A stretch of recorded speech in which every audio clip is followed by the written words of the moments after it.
Makanya saya selalu bilang sama Pak Jaksa, kenapa saya mau lapor ke Jaksa? Ya. Periksa tuh sekalian BUMN, periksa tuh presiden bila perlu.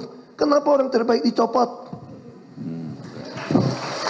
Oke, pertanyaan kami baru dijawab ya.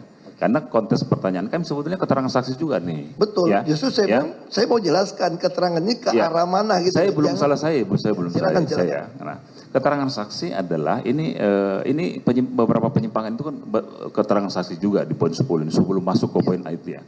Nah, konteks pertanyaan saya tadi adalah masih di keterangan saksi ini adalah ada peningkatan kuota impor. Nah, di sini sebenarnya detail ini penjelasannya ini. Ada misalnya ada tidak dapat diserap seluruhnya, tidak dapat masuk ke Pertamina itu bahasa saksi. Ini yang konteks itu yang saya ingin tanyakan sebetulnya. Betul. Jadi agak berbeda dengan tadi ya. Ya, makanya saya sampaikan, kami Dekom, kan kita awam kan. Kami heran kenapa ada minyak diekspor, kenapa ada minyak diimpor. Oke, silakan. Sama kayak Pak Jaksa juga gitu loh. Kami tentu menduga ini penyimpangan kan, makanya di situ kita panggil direksi. Oke. Dari direksi dipanggil, kami jadi paham. Oh ternyata ini tidak semua kilang bisa ngolah. Terus yang kedua, teman-teman di kilang ini menolak kiriman minyak mentah dari hulu. Karena ada pasir, ada air. Makanya kami panggil direksi semua. Oke, sekarang kita bikin aturan baru. Kalau barangnya jelek, walaupun ini barang sendiri, tolak. Oke. Karena kalian sudah dibagi di subholding. Tapi kalian tetap harus bisa produksi. Nah di sini kita sampaikan penyimpangan itu udah di-clearkan. Tapi penyimpangan mana yang jadi kita laporkan lagi diperiksa audit? Soal editif. Kan di bawah B ada Pak. Ya, saya belum ke Nah, B. jadi itu yang saya sampaikan. Ya, Jadi, poin A dulu. nah itu Pak. Oke, udah ya. Nah, ini kan kemudian saudara juga menerangkan satu istilah yang kemudian ketika ini terjadi impor harga lebih tinggi. Sebentar ya, jangan dijawab dulu sebelum saya selesai. Nah, pertanyaannya adalah apakah kemudian ada satu isu ya yang jadi perhatian khusus dari Dewan Komisaris ketika saudara menjabat itu? Nah ini kira-kira Pertamina atau yang direksi yang di Pertamina pada periode itu ada ketidakpatuhan nih dengan permen tadi yang diterangkan oleh rekan kami 42 ini yang terkait dengan pemenuhan kebutuhan dalam negeri yang prioritas itu. Sampai ke situ nggak ada satu kesimpulan atau satu pemikiran ini jadi isu nih ketika ini terjadi terus menerus ini bisa menjadi satu frame bahwa Pertamina tidak patuh terhadap kebijakan dan regulasi yang sudah ditetapkan. Ya tentu kami Dewan Komisaris ini kerjanya ya suuzon. Ya. Karena kami ditugaskan dibayar untuk mengawasi.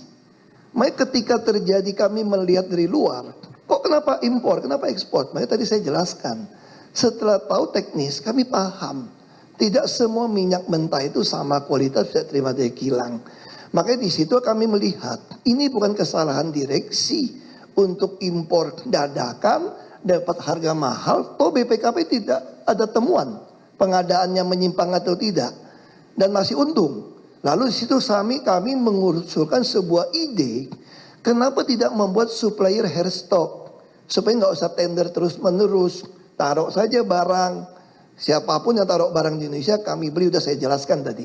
Itu yang kami usulkan, kami selalu bukan cuma curiga, panggil, periksa, lalu kami selalu memberikan usulan. Bisa tanyakan pada direksi yang saudara jadi tersangka, saya ini udah termasuk orang paling cerewet, bukan cuma marah tapi saya pasti kasih solusi. Marah ada solusi, saya bukan sembarangan marah tapi ada solusi. Karena mereka juga orang kan. Bukan orang yang mau sembarangan, gaji begitu besar kok. Ada tantim begitu besar kok. Masa nggak mau untung uang halal. Tapi kami selalu kasihkan solusi. Itu. Baik.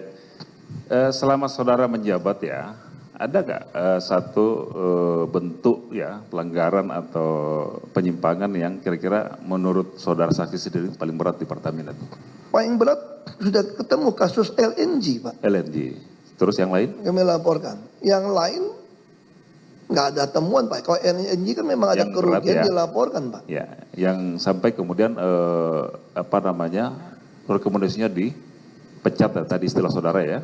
Ya kita kirim surat pada Menteri BUMN Pak. Oke, baik. Ini saya ingin menanyakan aja ya penegasan ya. Tadi masih di poin 10 huruf A ini keterangan saudara ini ada dua nama, namanya Pak Joko Priyono dan Pak Masud Kamit, dua-duanya mantan Ya. direksi pada anak perusahaan Pertamina Subholding ya. Satu KPI, satu PPN. Ini istilah saudara sebut di sini yang sudah dicopot nih. Ini ada persoalan nggak dengan dua orang ini sehingga kemudian ini disebut sebagai mantan yang sudah dicopot nih? Ya. Ada masalah nggak dengan dua? Bagi saya dua saudara ini adalah dirut yang terhebat yang Pertamina punya. Untuk mau perbaiki produksi kilang, termasuk perbaiki Patraniaga. Makanya saya sangat senang dengan mereka. Semua yang saya arahkan dia kerjakan.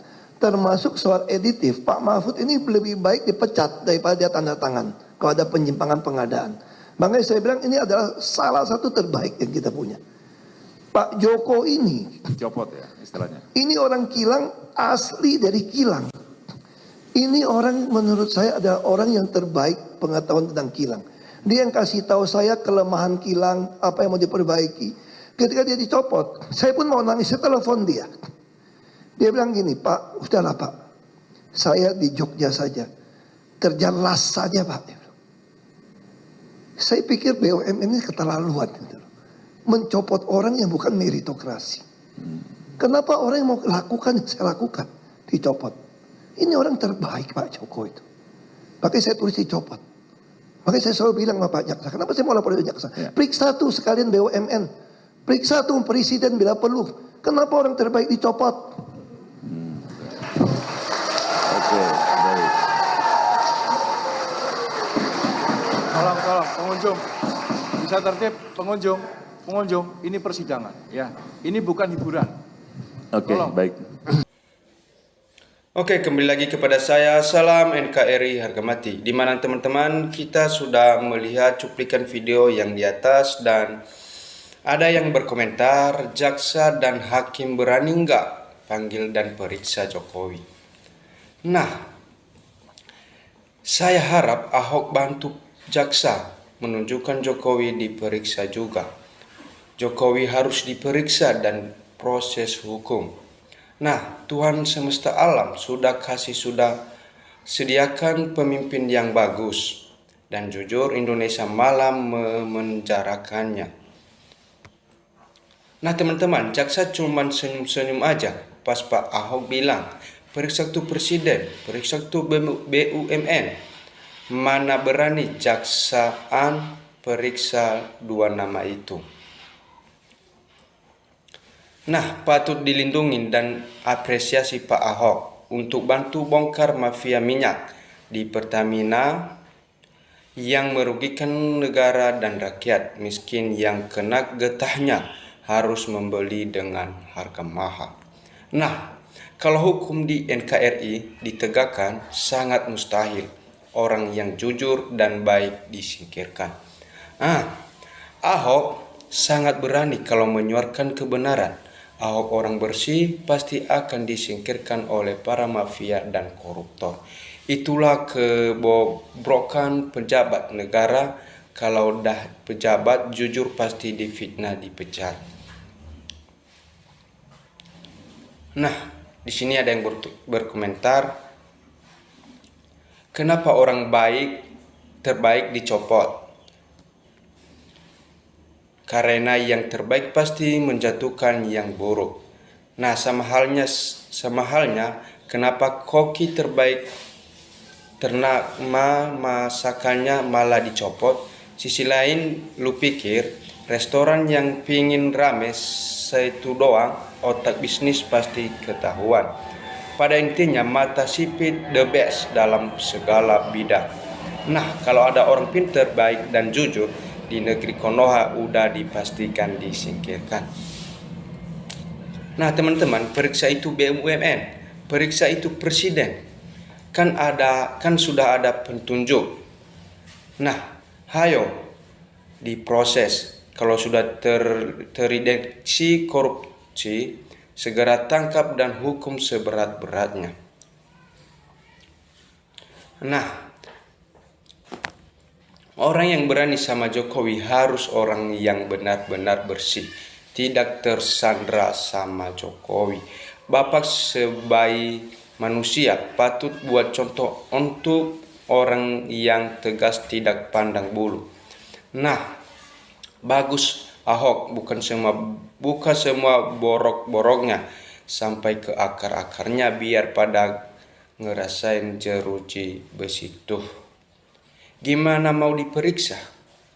Hadir di sidang ijazah nggak bisa. Yakin lu bisa dia hadir? Nah, dengar tuh jaksa periksa tuh mantan presiden dan jangan cuman amon-amon aja. Nah, Indonesia harus berani terbuka demi anak cucu kita. Orang baik dan benar dicecer pertanyaan seperti itu. Ya, gimana lagi?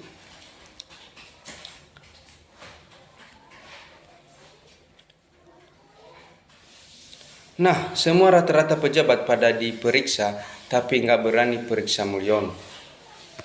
Setuju, semua menteri-menteri yang berkompeten, yang tidak bisa diintervensi oleh Jokowi pasti dibuang. Kupas habis suara keadilan demi tegaknya hukum Pak Ahok. Nah, kenapa Indonesia suka perbincangan, perbahasan, perdebatan, dan pencerahan, dan banyak lagi tapi tiada keputusan untuk mencari solusi dalam banyak hal. Solusi yang dibuat akan menyelesaikan masalah. Nah, ayo KPK jangan tebang pilih menyelidiki korupsi yang teriak kamu babat sementara yang kelas paus kamu hiraukan. Jangan zolimi KPK. Ingat, anak, istri, dan keluarga akan merasakan azab akibat kezolimimu kepada bangsa dan rakyat Indonesia. Nah, wajarlah dia bilang gitu. Dia kan anak banteng. Dia takut sama maknya. Lagi pula dia kerja apalagi di saat jadi komisaris. Nah, Ahok tidak pernah takut dengan siapapun. Indonesia kalau butuh pemimpin dan jujur, berani enggak Ahok orangnya? Orang benar jujur pasti banyak yang tidak suka. Cepat-cepat disingkirkan karena biasanya sulit diajak kompromi. Tapi orang baik benar jujur, jaminan hidup bahagia tenang berkah. Nah, teman-teman ada yang berkomentar, benar Pak Ahok periksa semua yang terlibat agar publik tahu masalah ini dengan jelas dan finish. Nah, kenapa ya tiap kasus ending pelaku utamanya dia lagi terus bongkar kok? Sudah pasti Ahok harus menjadi jaksa agung agar diangkat oleh Prabowo sebagai pendukung yang paling kuat untuk Pak Prabowo, Presiden Indonesia kalau dia benar. Nah, susah bos, pakai banget kalau mau periksa Wiwi. Yang masalah umur cawapres, ijazah palsu aja bisa dilobi para penegak hukumnya. Ribet amat biangnya lah periksa Jokowi. Nah, kira-kira berani nggak jaksa dan hakimnya? Kalau nggak berani suruh pakai daster aja lah, ganti profesi, kata di komentar.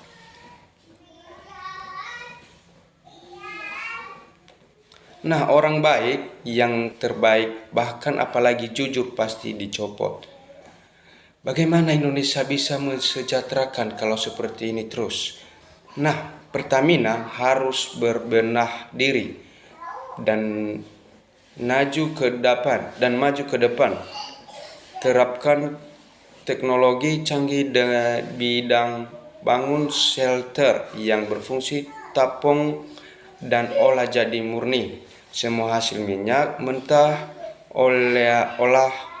olahan dari seluruh kilang minyak yang ada dan sedang beroperasi di seluruh Indonesia. Indonesia maju, makmur, bersih. Nah, kenapa Kejaksaan Hukum Indonesia tidak jelas dalam menghakimi para korupsi? Adakah mereka yang terlibat dalam korupsi? Kalau di Malaysia, pelaku korupsi biar itu PM atau mantan PM itu bisa dihakimi tegas dan penjara kalau bersalah melakukan korupsi. Nah, demikian teman-teman komentar yang tertera di video, dan jangan lupakan tinggalkan komentar di bawah. Terima kasih, salam NKRI harga mati.